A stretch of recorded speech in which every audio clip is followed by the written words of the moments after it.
A propósito, la gran diferencia de Venezuela y Colombia es sus empresarios. En Venezuela, los empresarios vivían del Estado. En Colombia, el Estado vive de los empresarios. Y por eso, hoy más que nunca, ustedes son una institución fundamental para la defensa de la democracia.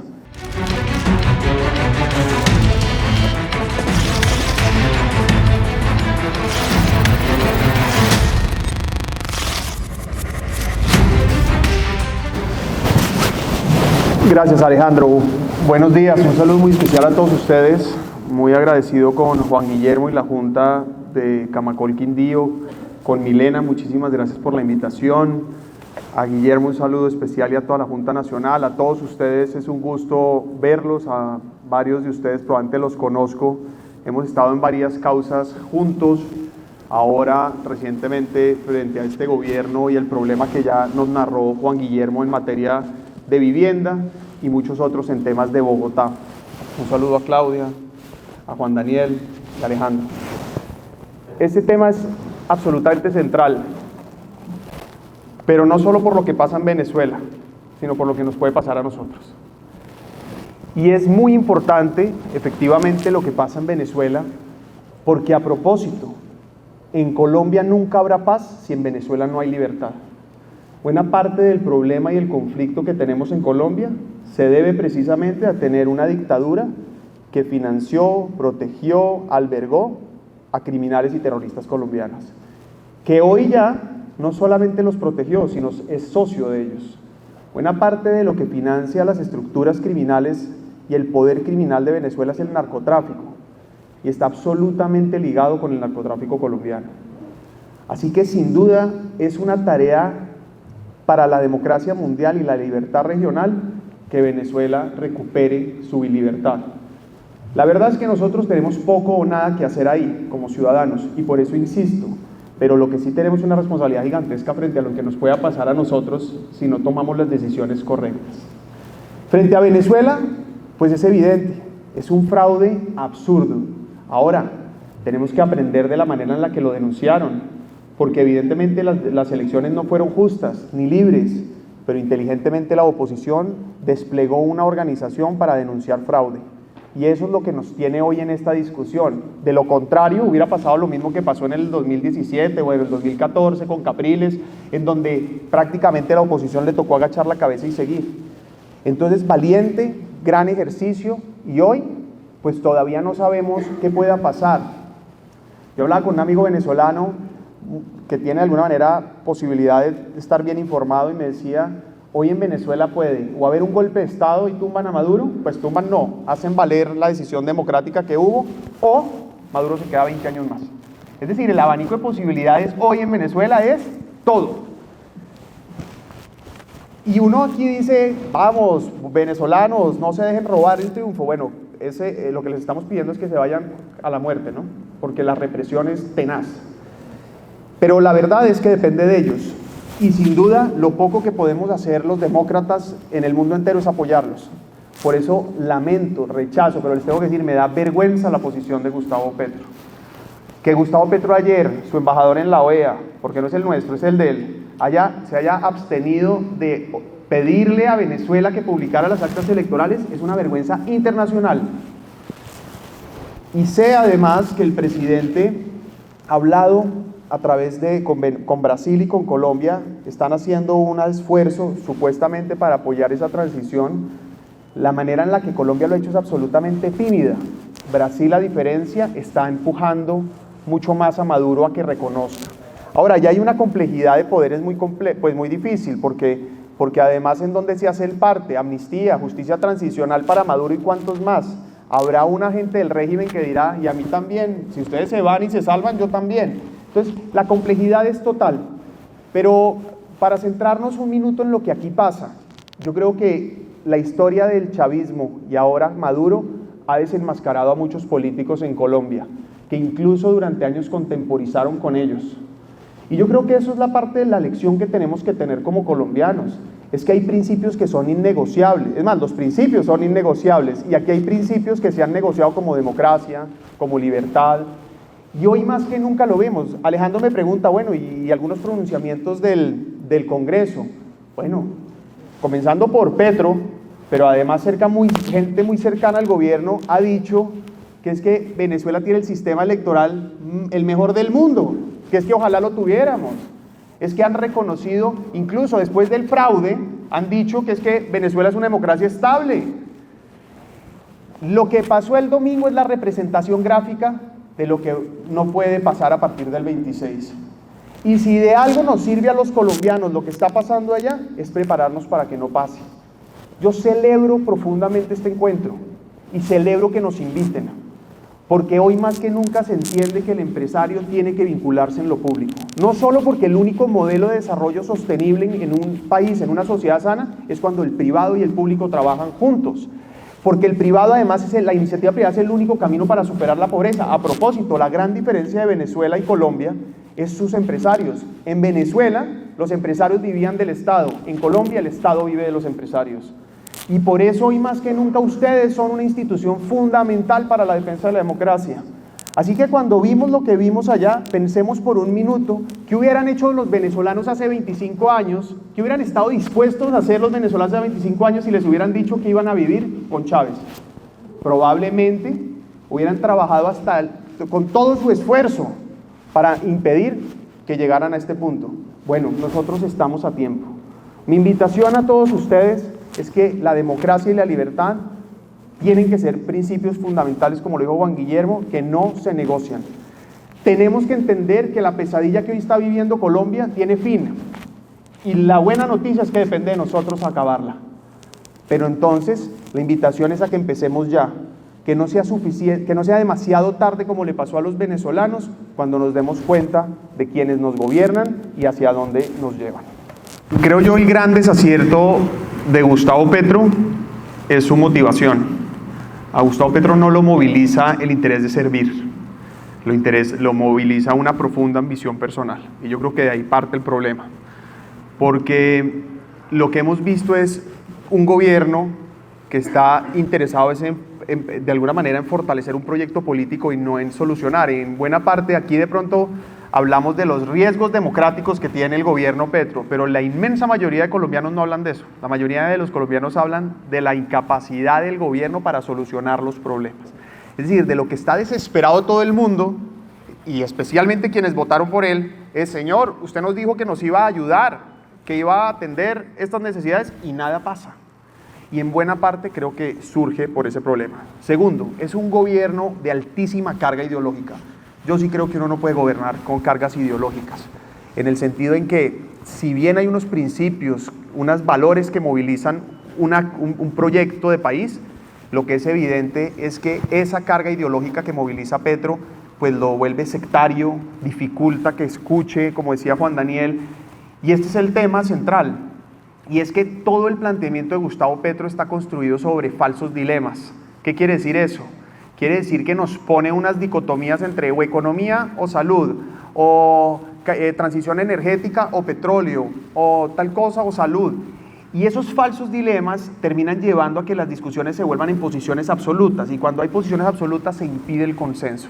Necesitamos un gobierno que permita hacer consensos, concertar. ¿Petro ganó? Sí, listo, ganó. Pero eso no quiere decir que puede imponer una agenda. En la democracia se construye. Y entonces, si bien él tiene la batuta para liderar una agenda, tiene que construirla con sectores que le ayudan a hacer, en este caso, su gobernabilidad, quienes lo están apoyando, pero además, lo que queda claro es que tiene que negociar de alguna manera con la otra mitad del país que no lo acompaña. Y ese ha sido el gran problema. Fue el problema en la reforma a la salud, fue la reforma laboral hoy que está en curso, es el gran problema en la reforma pensional. Y lo que estoy convencido es que al final eso no va a cambiar. Y aquí la mala noticia, ya comencé diciendo la buena, y es que esta pesadilla acaba, y acaba porque nosotros tomamos la decisión, pero la mala noticia es que Petro va a seguir igual, porque además, digo yo tengo 2 maestrías como ustedes vieron, y tengo un doctorado en Petro, porque me tocó hacer oposición 4 años en Bogotá, y entonces lo que tengo claro es que Petro no reconoce errores, ¿no? Petro es terco, y entonces va a profundizar, lo estamos viendo, cada vez se radicaliza nombrando funcionarios. Por lo tanto, no hay un solo insumo que nos permita, no, un indicio que nos permita pensar que Petro va a recapacitar, no, va a seguir así.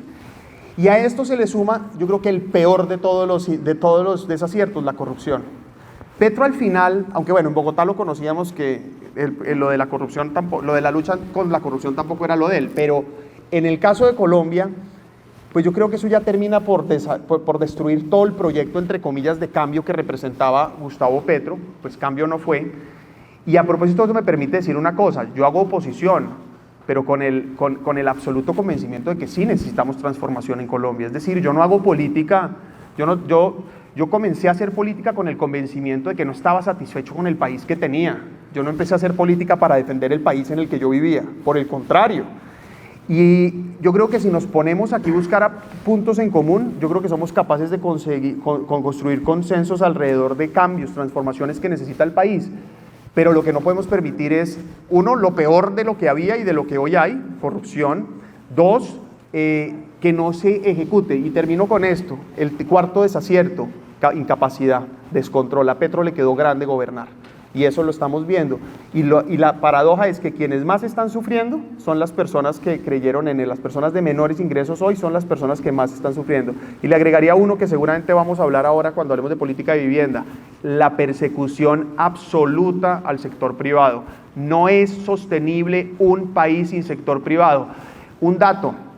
La reducción de pobreza más importante que tuvo Colombia en esta época reciente es del año 2002 al 2017. Bajamos de 66% a 33% la pobreza. Y según Fedesarrollo se explica en un 72% esa reducción en el crecimiento económico. Es decir, Petro está siendo lo más torpe del mundo, pegándole un tiro, se está pegando un tiro en el pie, por no decir en la cabeza, cuando destruye capacidad económica, iniciativa privada, porque inversión social sin iniciativa privada, pues no solo es engañosa, sino también insostenible.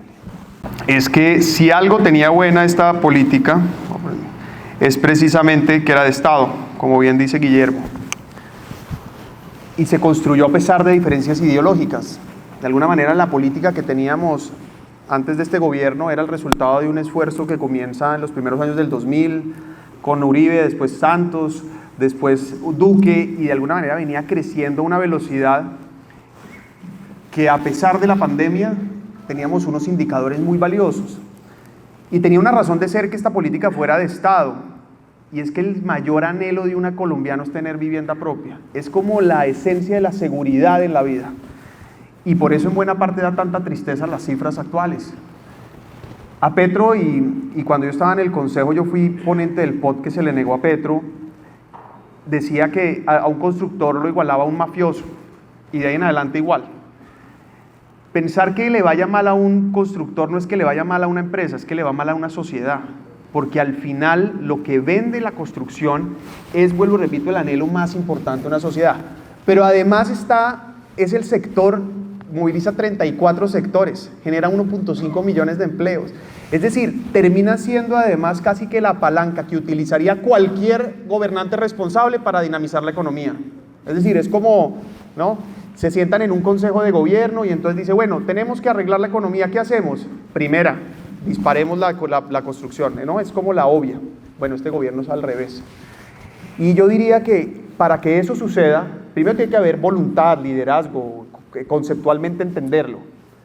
Segundo, tiene que trabajarse con el sector privado.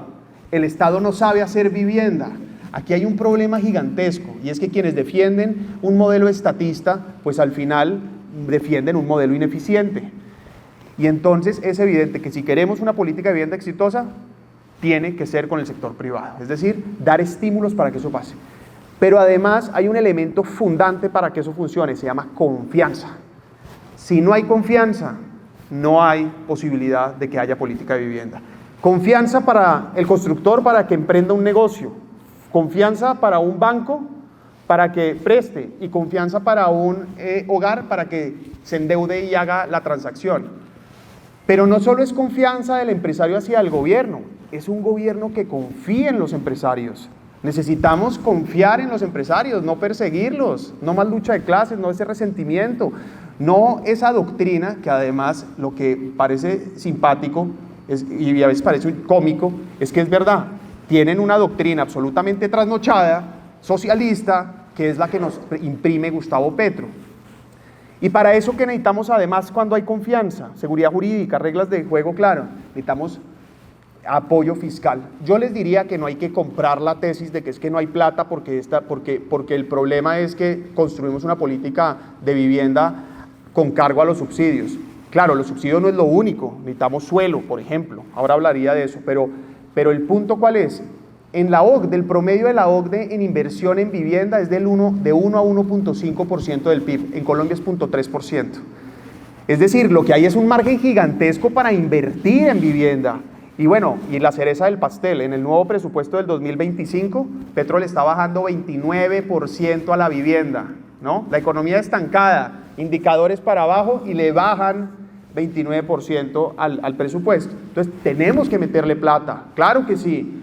Y lo de los subsidios, además, que es un subsidio particular, porque no es un subsidio asistencialista, es un subsidio que juega con la economía de mercado, que facilita los cierres financieros. Realmente mi casa ya tiene una lógica muy valiosa, pues claro que hay que potencializarlo y claro que hay que buscar herramientas para fortalecerlo. Obviamente lo que hicieron con la nueva focalización, se demoraron 2 años en sacar a la ministra, pero con esa focalización fue absolutamente desastroso, lo advertimos 1000 veces en los debates en el Senado. Pero entonces el tema es que hay que meterle más plata, pero además más financiación. La cartera hipotecaria de Colombia es el 9% frente al PIB, la de la OCDE es 15% en promedio. Es decir, hay que facilitar la financiación también para que haya mucha más capacidad de producción. Y, por supuesto, el tema del suelo. Necesitamos que la incidencia del suelo en los proyectos, especialmente BIS, sea menor. Y para eso está inventado, ¿no? Los planes de ordenamiento territorial, subsidios cruzados, fortalecer todos los equipamientos, bajar el costo del suelo, ayudarle a las entidades territoriales que puedan actualizar sus POTS. Y terminaría con esto. Cuando hablamos de vivienda, no solo hablamos de vivienda, hablamos de ciudades de calidad. Es decir, ustedes mismos como desarrolladores les conviene que haya ciudades de calidad. Y lo que tenemos que construir es precisamente entornos sostenibles, seguros, y eso es prácticamente lo que hay que hacer. Pero todo esto pasa solo si hay una cosa: seguridad. Seguridad. No hay nadie que invierta, no hay nada más cobarde que el dinero. Entonces no hay nadie que invierta si no hay seguridad. Y lo que hoy está pasando en Colombia en materia de inseguridad es absolutamente tenebroso. Pero el punto es este: si queremos reglas de juego claras, necesitamos también un entorno amigable para invertir, y eso evidentemente se construye con una política seria de seguridad. De vivienda para pensionados o retirados, vivienda campestre, y eso está bien y tiene una dinámica que además va muy asociada a lo que ya planteé. Hay que construir ciudades de calidad. Si queremos que las personas lleguen a Armenia, pues tienen que tener unos servicios básicos que realmente cumplan con las expectativas. Incluso eso tiene además dinámicas nuevas, porque mucha parte de la financiación de esas viviendas incluso son remesas, personas que han trabajado afuera y están construyendo su vivienda para volver a vivir aquí con su familia, incluso le están comprando una vivienda a su familia que se quedó en Colombia. Y de alguna manera esa dinámica hay que protegerla, porque ya está, y porque es valiosa, porque estimula desarrollo. Pero insisto, para que eso funcione hay que construir ciudad, ¿no? Buenos servicios de salud. Ahora, y lo hablábamos antes de este panel con algunos amigos, hay hoy una economía nueva para las personas mayores, para la tercera edad. Hay un nuevo nicho gigantesco económico que la gente de alguna manera ha invisibilizado. Ahí hay una oportunidad. Pero yo diría que eso no es lo único. Necesitamos que Armenia, por supuesto el eje cafetero, pero en este caso Quindío, se vuelva un polo de desarrollo, es decir, atraiga una nueva generación. Hablaba con unos amigos míos que en alguna época lo que uno veía en la familia era papás que estimulaban que los jóvenes se fueran a estudiar de pronto a Medellín, a Pereira, a Bogotá, o si podían afuera, y casi que volver a trabajar al Quindío o Armenia era un símbolo de fracaso. Y yo creo que eso no, evidentemente no es así. Aquí lo que tenemos es que atraer talento para impulsar el desarrollo económico de la región. Coincido en la necesidad de planear regiones, sin duda, y eso lleva a que, por ejemplo, planeemos ordenamiento territorial regional, que empecemos a ver cómo nos complementamos entre los departamentos, incluso entre los municipios. Pero si no hay iniciativa privada, desarrollo económico, crecimiento económico, es muy difícil atraer esas otros mercados de vivienda que son fundamentales y que son necesarios y que complementarían este primero. Para ambos, insisto, seguridad. Ustedes lo acaban de vivir, lo que está pasando aquí en el Quindío en materia de inseguridad. Acaban de matar 4 guerrilleros, lo que está pasando permanentemente, pues lo estamos sintiendo, la extorsión en las ciudades. Yo sí creo que hoy, más que nunca, necesitamos una política seria de seguridad. La paz no es impunidad. Y aquí hemos comprado o compró una parte de la sociedad que paz y seguridad son excluyentes. Todo lo contrario, todo lo contrario. La paz es la consecuencia de la seguridad y la paz es lo único que garantiza de que un criminal deje las armas y se someta a la ley. Mientras las economías ilegales sean rentables y no tengan un costo con el peso de la ley, pues van a crecer. Y necesitamos, para que se desarrolle esta región, seguridad, porque además un motor gigantesco, no puede ser el único, pero es gigantesco desarrollo, es el turismo. Y además ustedes, yo creo que lo están promoviendo con los glampings, con el bioturismo, con el ecoturismo, etcétera. Buscan un turismo o extranjero o de lujo, porque aquí no se trata de traer más turistas, se trata de que cada turista gaste más en promedio, y eso es lo que va a generar un desarrollo y que tiene un potencial gigantesco. Termino con esto. Lo que duele en Colombia hoy, lo que a mí cuando abro los ojos, voy a trabajar, oigo las noticias, veo a los ministros diciendo las cosas simpáticas que dicen todos los días, cuando veo, por no decir otra palabra, cuando veo a los colegas, a los congresistas del Pacto Histórico, etcétera, es frustración e indignación de pensar que Colombia es un país lleno de oportunidades. El potencial que tiene Colombia, el que tiene esta región, es maravilloso. A pesar de las dificultades, incluso a pesar de que queremos cambios y transformaciones, hay cosas que tenemos que proteger, tenemos que construir sobre lo construido, tenemos que lograr conservar lo que hemos hecho bien y lo que nos ha costado tanto.